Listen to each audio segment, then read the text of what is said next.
What is going on, everyone? It is Tyler McKinney back here again, and just a disclaimer, this one might take a while. Hey, if it's your first time here, glad to have you. If you're a return viewer, thanks for coming back, and thanks for watching more videos. And if you haven't yet, subscribe. Why not? It's the best XFL slash football slash time. It's the best waste of time. Why not subscribe and waste more time with the rest of us here in this community? And speaking of this community, we've got some awesome people, and I want to give a shout out to D. Malenki. And I apologize, D, if I pronounce your name incorrectly, but you can see right there at the bottom of the screen right there. But D brought to my attention another football league, and I want to put it out there, guys. Go check it out. It is the NGL. It is the National Gridiron League. I went and checked out their website today. It's a pretty cool website. They were supposed to be playing around this time. They're another startup league. They've got six teams in a conference, 2 conferences, 12 total teams. Their names are kind of interesting. They're kind of different. I like their logos. It's kind of cool. Really aggressive looking, very colorful. Did a good job with it, guys. Yeah, so go check those out. And thank you again, D. I appreciate that. And hey, guys, leave me those comments, and I definitely will get back to you, and we continue the conversation there. And if you leave me some good ones, I'll go ahead and I'll feature it in an upcoming video. And speaking of featuring things in an upcoming video, guys, if you've got services that you do, if you've got a business or something, and I can help you out, hit me up, send me an email, leave me a message down in the comments. I'll get back with you, and that I would love to support you guys. You guys support me so much by watching these videos and subscribing and doing that. It's the least I could do. So yeah, reach out to me, and I'll definitely try to give you guys some love and some videos. All right, now let's go ahead and let's get into the content, and we've got kind of a big thing to talk about today, and this is only going to be part 1 that we're going to get into. This might turn into a series. I don't know. We'll see how I'm feeling. We'll see how much I can get through with it. This is not going to be a short video,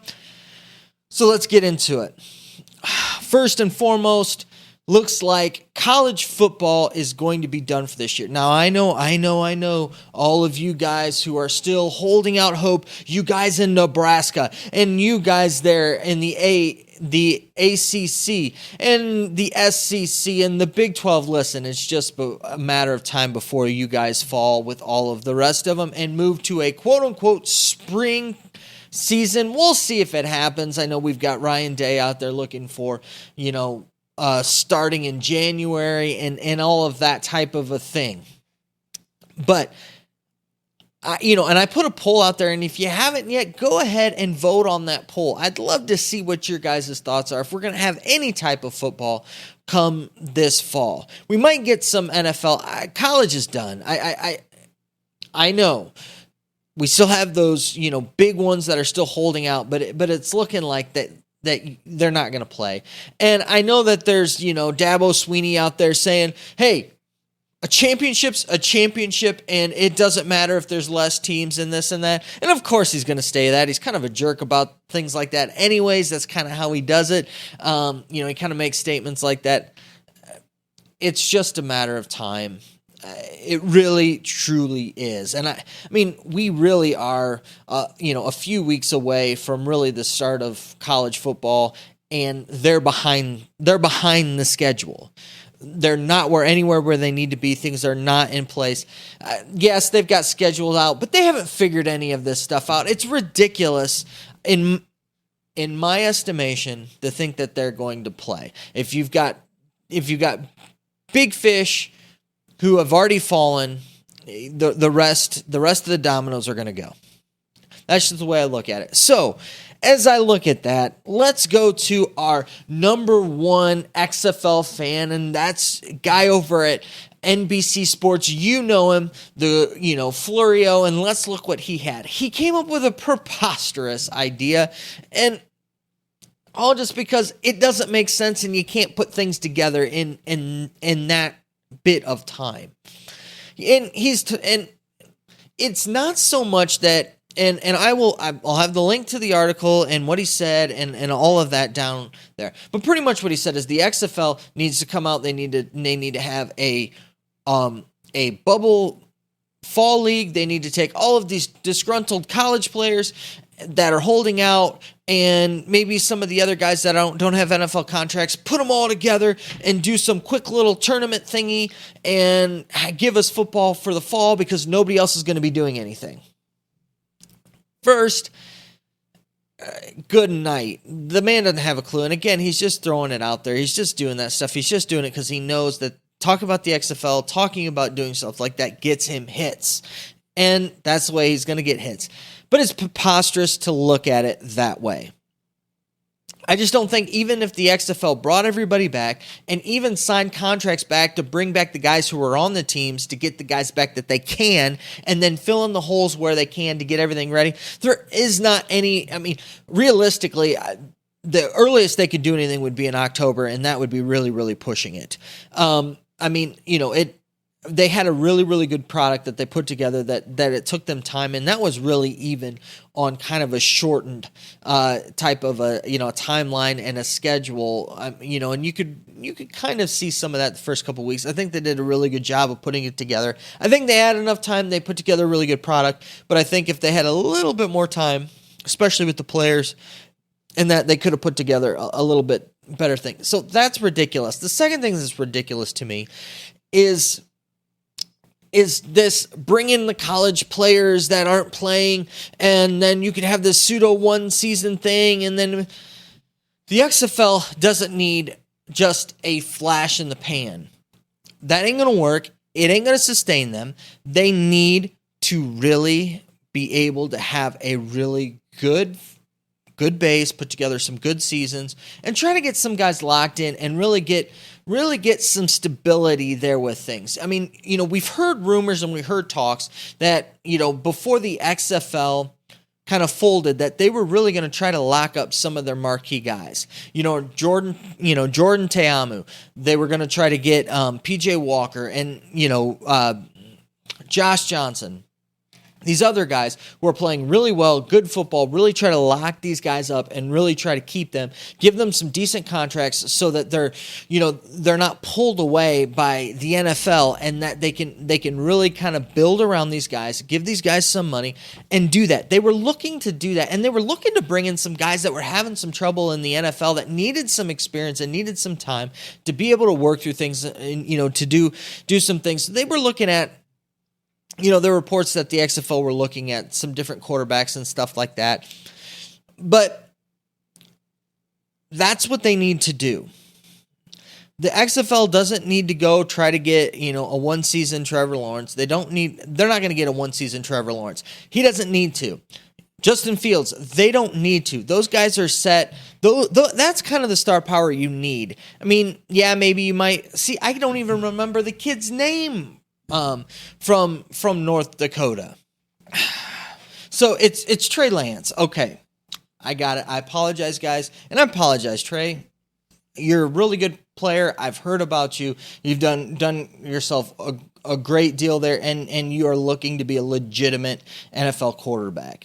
So my hat's off to you, and thank you for all that you've done for the football community. But what I'm saying is that they need some more star power than that if they're going to pull college players. And sometimes, I don't know. A lot of these guys that have been sitting at home that have no more college eligibility these guys are former All-Americans and guys that are probably better than a lot of these college players. So to kind of do that, it's crazy. And again, even the timeline's crazy. You got to go through, do workouts, evaluate these guys, try to get them in there, and do that all in a matter of like 6 weeks. It's not really realistic. So the whole thing of the XFL coming back in the fall, I don't see football in the fall. What I see football in the fall, and here's the two places that I actually see football in the fall. And let's just leave this as football in the fall, and maybe I'll try to keep this as a short video. Right now I'm running up on 10 minutes, and I apologize on it, guys, and we really haven't got too much into this. But as I'm looking at football in the fall, college football is out to me. We've got NFL, and it's looking like NFL it might try to string out their games some because there's going to be, instead of having a whole bunch of games at, at your 1 o'clock slot, a whole bunch of game at your 4 o'clock slot, and then having your Sunday night game, and then your Monday night, and then adding in your Thursday night games. Why not break it up? Have a few games on Friday night, have your Thursday night game, have, your Friday night game, or maybe not Friday night game, breaks them up, do 2 games on Saturday, do 2 games on, your 2 game slots on Sunday, and so people can watch it more, you can get more viewership that way. NFL might do that. The 2 places that I see it is the Spring League, and the Spring League is said that they're planning on doing a showcase and like a bubble thing in Vegas during the fall. Now, the Spring League is different than all these other things. Yes, it's called a league, but it's really not a league. The idea of the Spring League is it's an opportunity for those guys, like I said, who aren't on any NFL teams, they're not on any professional football teams. It gives them a chance to where all these professional teams can come into an area, see these guys practice, see these guys play. They play a few games, and then from there, they're hoping to get a call from the NFL, the CFL, the XFL, arena football, something like that. And so that's what the Spring League has done, but they're saying they're going to do a bubble tournament thing. They're going to expand it a little bit more this year. With that, looking like they're going to try to do 6 teams and do kind of a 6-team tournament thing with games and stuff. It sounds interesting to me, but the problem therein lies is it's a one-time shot, a one-time deal. I think it could be cool, but the problem is by the time it's done, you're starting to just get to know guys. You're just starting to root for guys. It's too short to really do anything lasting, but have a quick flash in the pan, kind of a little fun deal, and then it's off and done and no big deal with it. So I don't know. I'm not too excited about it. I'm not too interested in it. It really, again, is another just kind of a minor league thing, trying to put something together so people can move somewhere else. That's not what I want. I want people who are committed to where they're at and trying to build and put something special together where they're at. And that's what I'm looking for. And the Spring League doesn't do that. Now, the CFL could. And I just said that in one of my previous videos. And if you haven't watched the video, you need to go ahead and watch the video. And I'll put a link in the description to where you can go check out that CFL video that I did. And I go into really big detail with this. The CFL has an opportunity to hit the football fan market if they can get somewhere where they can do your bubble thing in Winnipeg, but you need to be able to get it out to the masses. If they can figure out a way to get it to a substantial amount of Americans in some way, fashion, I don't know what it is. If you decide to do some YouTube thing, if you decide to get in with some streaming service, I don't know. If you could figure out some way to get TSN to get some deals with ESPN, Fox, I have no clue. I just know that you need to do something because you have a really nice opportunity here to really take fall and really make fall for the CFL, grab some fans and give them something that they can really move into and take and go with it. But as I'm looking at it, the fall football looks really, really bleak right now. I don't know how, and looking at the NFL in the juggernaut that it is, I don't know how the NFL can really survive in a bubble. 32 different teams. And if you look at it, you've got rosters, players. So you've got players in the roster, you've got practice squad players, you've got coaches, and then you've got personnel that you need that to take care of everything with that and all that. I mean, you literally have at minimum probably 150 to 200 people that are working with your team, and that's just people who are on, that need to be on site. So for each one of the teams, let's just round it 200 people. Right there is 64. You need 6,400 or roughly around, let's just round, again, I'm rounding things. So 6,000 to 7,000 people that you got to have in a bubble that are working in this thing. that need to live in a bubble, need to be in these hotels, and need to stay in this, stay away from people, be tested all the time. And you mean to tell me that you're not going to have any outbreaks or that are going to shut things down? People are in close quarters. This whole 6-foot distancing thing, not breathing on one another, it ain't going to happen on a football field. So once one person gets it, a lot of the other guys are going to have to be quarantined with them. I don't know.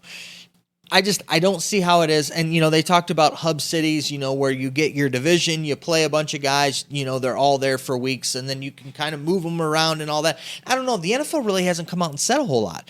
They're almost like full steam ahead with it, which it'll be interesting to see how they really figure things out, and I don't know where they're going to do with it. I really do think fall football is just bleak this year. I really do. I mean, I don't know. Maybe you guys can give me some hope out there for it. I think it's all but a foregone conclusion. College football's done. The NFL, for you guys that are still out there, rah-rahing for the no fun league, that's, I don't see anything for you guys with that going on there. I just don't. I don't see a way that they can get that to figure out for the people that possibly will be watching. But I think that there's a little there are some small places. Like I said, the CFL has a real nice shot. They're small enough, and but they need to get all of their act together, and they need to figure out to find some money so that they can play and that they can do things. But really, realistically, to me, that's really the one that has the brightest star for fall football, and that can take advantage of it. So that's part one, looking at the fall football. Part two, we'll come back around and look at the spring and what I could see, happening in the spring with everything like that. But this is crazy times we live in. Things are changing daily. But none of it for football seems to be good at this moment. But the question is, like always, I'd love to know your thoughts. Let me know what you think down in the comment section, and we'll continue the conversation there. All right, guys, stay safe out there and keep up the hope. Have a good night. Bye.